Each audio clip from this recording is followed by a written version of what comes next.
If you need to remove a credit card or any other payment method for that reason from Bluehost, I'm going to show you exactly how to get it done. So let's dive in. So in order to remove your credit card or any payment method from Bluehost, we're going to go up to the top right. You'll see your profile picture or your avatar, and we're going to come down to payment methods.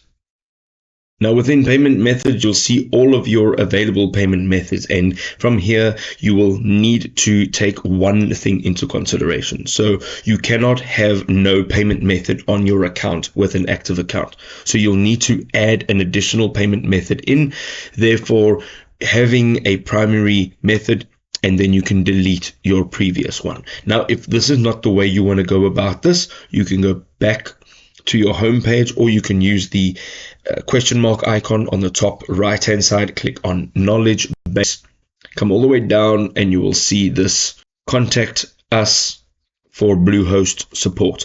You're going to click on get in touch, and you will get a window pop up like this, and here you can request to have your payment method, your current and only payment method, removed from here. Now you may be able to get your payment method removed, however, if you are wanting to remove it completely and not have an account with Bluehost anymore, this is the way to do it.